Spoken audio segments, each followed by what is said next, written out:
Welcome, New Choices. Motivational interviewing is one of the required annual OASS trainings. Today's overview will review important MI concepts.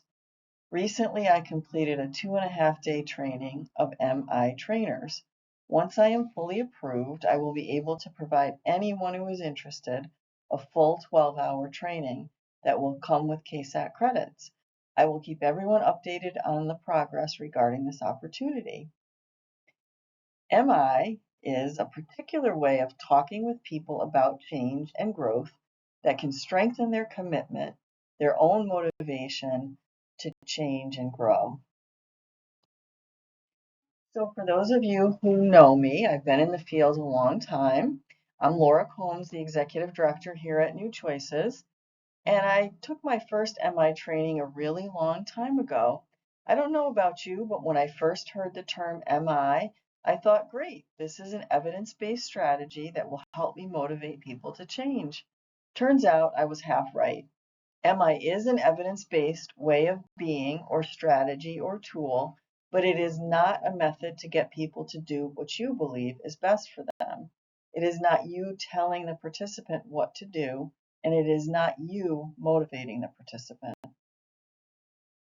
MI consists of these two categories.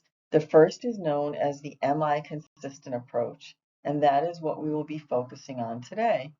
The second, the practice or implementation of MI, is the clinical strategy that we will focus on in the 12-hour training. An MI consistent approach can be used in everyday life. It's an intentional way of being with another person. It's a mindset that enhances engagement. On the other hand, MI implementation, which is in the second column, is an intentional conversation about a change goal. MI is evidence-based and verifiable. If you observe someone practicing MI, you can verify it is MI by coding the counselor's responses. MI practice has been shown to motivate and result in behavior change through literally thousands of studies over time.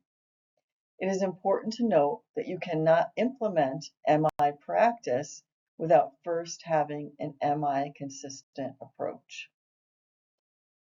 I want to spend a few minutes on ambivalence. In our programs, when participants show ambivalence regarding a behavior change through their words or actions, using an MI consistent approach can go a long way toward keeping people engaged in a change process versus staying stuck. It's not. In the SUD treatment field, especially in years past, we would often say a person was being resistant to change. What that implies is that I, as the helper, know what you need to do, but since you're not doing it, you're being resistant. However, the reality is ambivalence is a normal and common part of any change process. Most change is not immediate or absolute, which we all personally know. Ambivalence has a language. MI refers to this as sustain or change talk. Sustained talk is any conversation that favors the status quo. Our goal is to soften or minimize sustained talk. A quick example of a possible response to sustained talk is as follows. A resident says, "Oh man, when I was using, I felt so numb, like nothing could hurt me." A possible response designed to show you're listening, but not focusing on the sustained talk might be, "Feeling numb felt good.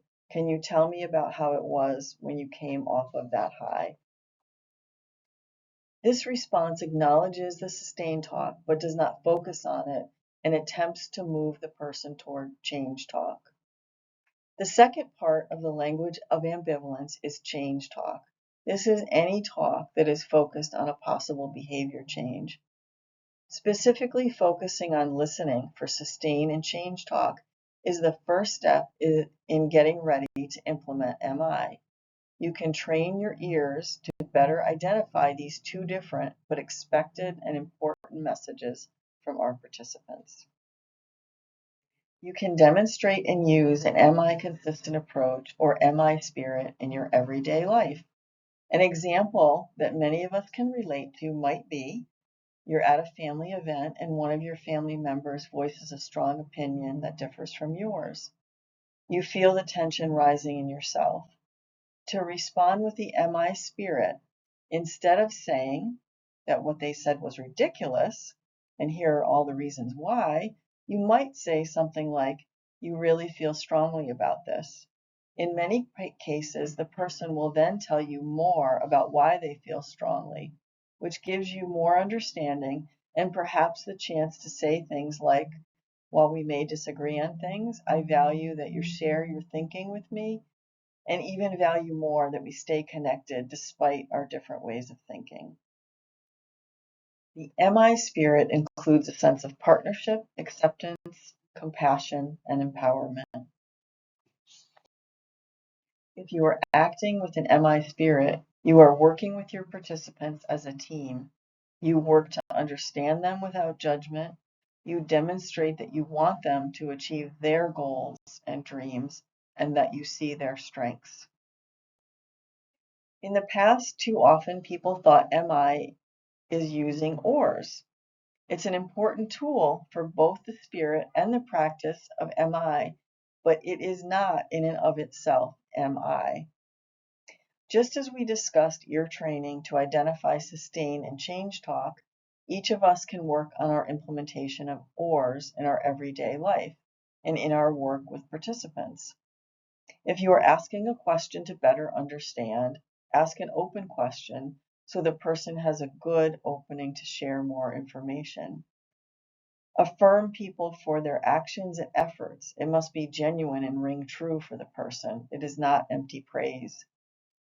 When you take time to reflect, you're letting the person know you are listening for understanding and not just so you can respond. Summaries are important, especially in counseling sessions or groups, to cement what has happened and connect it to the next steps. I'm sure you're all thinking, wow, MI sounds great. So why don't we all use it all the time in our counseling? There are many different factors, but one of the most powerful is known as the fixing reflex.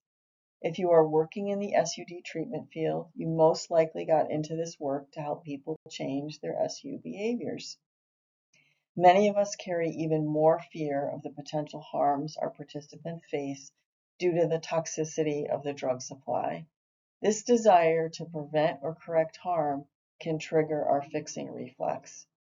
When you feel that fixing reflex kick in, one possible thought is to reframe it. You have to embrace and really believe the best way to prevent harm is not to tell people what to do, but to engage them in a collaborative change process when possible. And if they are not engaging in that process at this moment, to have them feel understood, cared about, and that help and hope are here for them if they feel differently in the future. I will close with a summary of some key points around MI from William Miller and Stefan Rolnick. Resist the fixing reflex. Understand your participant's motivation. Listen to your participant. Is it change talk? Is it sustain talk? Is it a crisis or trauma or other need that they have in the moment? Empower your participant to achieve their goals. Thank you and have a great rest of your day.